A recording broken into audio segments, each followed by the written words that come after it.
This is Pro Series Off Topic. Welcome back to Pro Series Off Topic. This is episode 68, and we are back for a regular episode. My main topic this week is coming off of what happened last week on what I recorded, not about this situation, but kind of being vulnerable on the podcast and being vulnerable in a situation of talking about your opinions and something that's completely off topic of what I do. And kind of going back to getting out of your comfort zone on social media and the result of it. I feel like after that episode, I had so many different creators that I have friended in the past so many years. If they're podcast guests, they just reached out to me and talked to me about how putting out a video like that inspired them to put it out, or they're just proud that I put that out. Didn't really expect that, but I think a lot of us get scared on posting about your opinion or posting about really anything nowadays because you're going to get destroyed on social media, and that kind of is what I talk about in the podcast. But you never really realize what other people are going through and what other people are thinking, and knowing there are other creators out there that are also struggling with it helps you have peace of mind on when you're trying to create social media and creating your brand. I always talk about this on this podcast, putting yourself out there, especially like me, putting my brand as Eric Dillman Designs. So many years I didn't put myself out there. I didn't put myself on the camera. I didn't put myself even in the Pro Series episodes for the first 8 or so episodes, and how much it could actually help your brand. And I wanted to give some stats on that I found from different articles and different organizations on building your brand and getting out of your comfort zone on social media. If you did not, and we'll talk about the episode of this past week with Pro Series, another great episode with John Alswin. He is a sales expert. He has a book. We talk about different issues that salespeople have and struggles that they have, roadblocks on how they can get over them. Companies that are, struggling to keep salespeople. Really a great episode if you're in the sales world, if you're trying to grow yourself in the sales world. Great episode, great book. So go check that out. I have all the descriptions in all my social media, if it's Eric Dillman Designs and Pro Series Podcast on social medias, or you could go check it out on YouTube and Spotify. I have the links to his books, and you could check them out on LinkedIn. That's also on there as well. But let's get into the main topic, and that is the importance of getting out of your comfort zone on social media.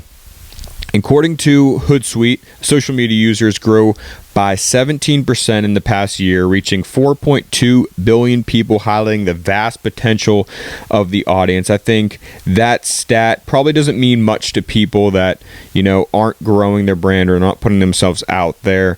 But this kind of helps to tell you that you can grow with consistency of putting yourself out there, putting yourself in front of your camera. And I've spoken about it many times. I hate seeing myself on video. I hate seeing myself in pictures. It's just, or I used to as much. I still, you always have that as soon as you hear your voice, you're kind of like, please turn it off type of deal.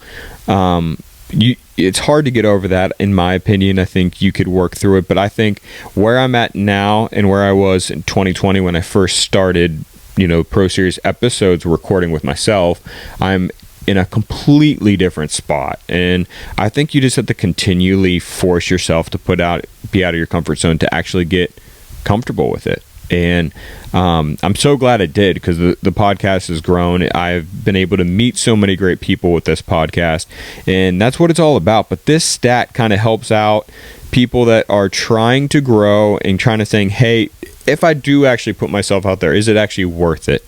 And it is definitely worth it. So definitely put yourself out there. And then going with, I've talked to so many people that struggle with reaching out to other people, reaching out to collaborators. I mean, if you're an interior designer and you're not reaching out to all of the manufacturers that you're using in your project, you have, sometimes 15 to 20 different manufacturers there that have humongous followings on social media. If you're not reaching out to them before you post something to have some type of collaboration post, so you could have the post on your feed and on their feed, you're doing something wrong. These brands love seeing other users that are using their product show photos of finished projects, because companies struggle finding photos of their products being used, because it's hard to find who's using them, what outlet they're using them in. And this is a stat from Sprout Social, found that 65% of the consumers want brands to connect with them on social media, showing a strong desire for engagement. That's what those brands want. So if you're an interior designer, if you're whatever your business is, you're working with different collaborators, different manufacturers, different products. Even if it's the company that you work for, a big Fortune 500 company, reach out to them and see if you could collaborate with them. It's not that hard.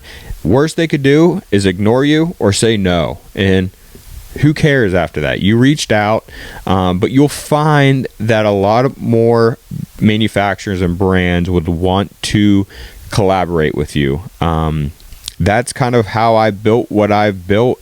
I wasn't afraid to reach out to different manufacturers, different products, different, CEOs, to connect with as many people on LinkedIn, on Instagram, and use their product. Show them how much you love their product, because those authentic photos that you take of your project being done is the most powerful review that company will ever get. And that is what they're looking for. So don't be afraid to reach out to them. It's something that they are looking for. They struggle with. Just do it. Just reach out to them, DM them. Just overcome that fear of whatever you struggle with, of rejection or whatever, and just DM them. But do it before you post, because sometimes they don't see that collaboration because they're not looking for it, or they don't follow you, and it gets buried in their DMs.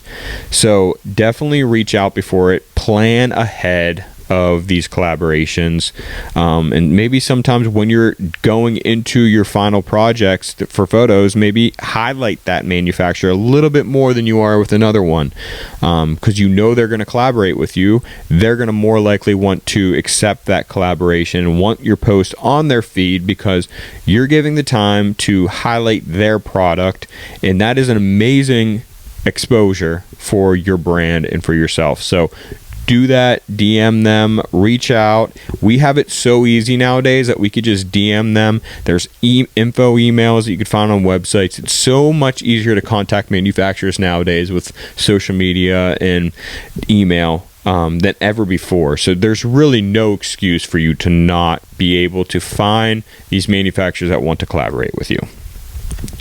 So that's kind of what I wanted to talk about today for the main topic. We took off last week with country music, so I'm going to get into a little bit of some of the music that came out the week before and this week, and kind of give you my number one song of the week. I'm going to start out with, on TOPIC's birthday, there's a country artist named Grace Lear. She was on American Idol a few years ago, up and coming country artist. She came out with her version of How Do You Like Me Now, TOPIC's big hit from back in the day. She actually released it on Toby's birthday to honor him. It's a great cover. She actually came out with a live version of it on TikTok and social media, and that's how it got to the point where she wanted to release it on, which is such a cool thing, how artists now have that outlet, and know if their audience actually wants to hear a studio version before they put the money into the studio and into the production of the song. They know, hey, there's these many fans that actually want to hear it. So it's a great business move, and it's a great option nowadays for it. Going into the I haven't fully listened to the Twisters album, but from what I've heard from the Lainey song, Luke Combs song, the Miranda Lambert song, it is a great soundtrack. It's a soundtrack. I love soundtracks, and I miss the original soundtracks. Looking back at, The Greatest Showman, having one of the best soundtracks ever. I think the top two soundtracks for me is Greatest Showman and Tarzan. Phil Collins did not have to go that hard on that soundtrack, but he did, and we appreciate it. But the Twister soundtrack so far, so good. I love how it's all original country songs. me being a Carrie Underwood fan, I know a lot of fans out there were struggling with why she wasn't included on it with Blown Away, but I read so much on the production of this Twister soundtrack and how they wanted it to meet up with the original Twisters movie, it being a completely original soundtrack. So I'm not really, that doesn't affect me. I'm like, I want to hear all these original songs. I don't want to hear songs that have been played before. I want it to, as soon as you hear that song, you think of that movie. And I think that's what they wanted, and they're doing a great job with it. So I get why they're mad, but that's not the whole image of the movie that they were looking for. Next up, Kaylee Bannon. We talked about on this podcast before. She's an artist that I don't want to say new, because she's not new. She's had many songs, but nothing like that got real big traction. But she is the host of the Top Country on Apple Music. So if you don't know her, she's a podcast host for that channel. But she came out with a song called Cherry Coke Can. It's decent. It's not my favorite song from her. I think Famous is by far her best song, and I think that came out like what do you want to call it, teens, like 2015, 2016. That's probably her best song in my opinion, but go check that one out. The song of the week for me would be Bones by Russell Dickerson.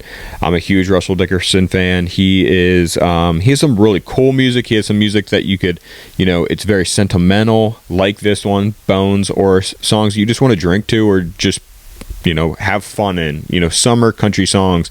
But this one's a little bit more meaningful. I love the production value of the song. It's a great written song. Russell Dickerson really doesn't put out anything that's bad, so go check that one out. Dasha came out with another single called Didn't I. She is continuing that upbeat dance country music that she's kind of paving her own lane in, which just sounds awesome. So kudos to her, and it's a great song. Warren Zidar came out with another song called Addictions off of his new album coming out later on in the year called Relapse. I still think Relapse is his best song so far released for this project. Fantastic song, and I think he has a great voice. He's coming up in the country world. And then Mitchell Tenpenny coming out with his new album called The Third. The Third has already been out, and Woke Up in a Dream. Great songs. I think Mitchell Tenpenny is a very underrated artist. He has this crazy voice. I think he's very underrated in the way of his vocal ability, and I can't say much about him, and much more about him. And then this is kind of an off country, but kind of country kind of topic. Andrea Bocelli, I know I probably said that wrong. He's such a classic singer. He's coming out with his 30th anniversary of his duets album. He came out with the From This Moment version with Shania Twain. It is a beautifully sung song. Go check that one out. Cassie Ashton, which we talked about many times on this podcast, up-and-coming artist. Been at it for years, but never really hit that break. Came out with Made from the Dirt. She has a really cool voice. I think it's just like... she's just waiting to pop off. I think she has this voice that everybody needs to hear. It's something different from country music and just music in general. And she has some pretty cool songs. Next up, Logan Crosby. As you know, I'm a huge fan. He has 2 new songs that came out. Love Like That Again, But I Do. I think Love Like That Again is probably my favorite of those 2. But he is just putting out music like left and right, and honestly, it's all been so good. So go check him out. Zoe Welts came out with his own version of High Road. We talked about a few weeks ago. It was actually, I believe, my song of the week a few weeks ago. He came out with High Road with himself and Jesse Murphy. I kind of like the duet version with Jesse Murphy a little bit more. I think it's a great song. It could be a contender for maybe the top 5 songs of the summer. Next up, Cole Swindell came out with One Day. It's a little bit more sentimental. It's a good version of, or a good side to see of Cole Swindell after some, the more upbeat songs that he has had in the past. Brett Young, Good Night into Good Morning. Obviously, Brett Young is so good at those sentimental songs, those story songs. This isn't just like that. It's a great song. I think it will do well on country music radio. Maddie and Tay came out with Free Like. I think it's giving them like old Maddie and Tay vibes and kind of hitting that traditional kind of, twangy type of music. Great song. It's probably their best that they've released since probably Die From a Broken Heart. Go check that one out. Tattoos by Brantley Gilbert. It's okay. I need to listen to it a few more times to actually give it a little bit more of a chance. Next up, Joe Nichols, Bottled Up. Great song. It's probably my second favorite of this week. It's one of those songs that, Joe Nichols is just one of those artists that we always forget about, but he has hit after hit. His voice is amazing, and this one is just showcasing it even more. He sounds great on the song. Kaylee Hammock came out with a song, The Hill, with Foy Vance. Great song. It sounds great. She has an amazing, unique voice, so go check that one out. Morgan Wade came out with a song called Total Control. Not a fan since, she had that one song a couple years ago and I loved, but since then I just don't feel like she has come out with anything like that's worth listening to that much. I'm going to give it more of a shot. But last, for country music, actual country music, Abby Cohn came out with I Hate Springsteen. Pretty decent song. I've never heard of Abby before. That's not saying much, but I really want to dive into her catalog a little bit more and listen to more of it. Danielle Bradbury, as you know, came from The Voice. We've talked about her many times on here. I would say she's a very, very underrated country artist. Her voice is insane. She won The Voice maybe in 2013, if that, but has never really popped off, but has had many, many hits that I don't understand how they have not popped off. But she came out with a pop song called Windows, and I think it's insane. I think if she released this song to pop radio, I think it would do wonders for her career.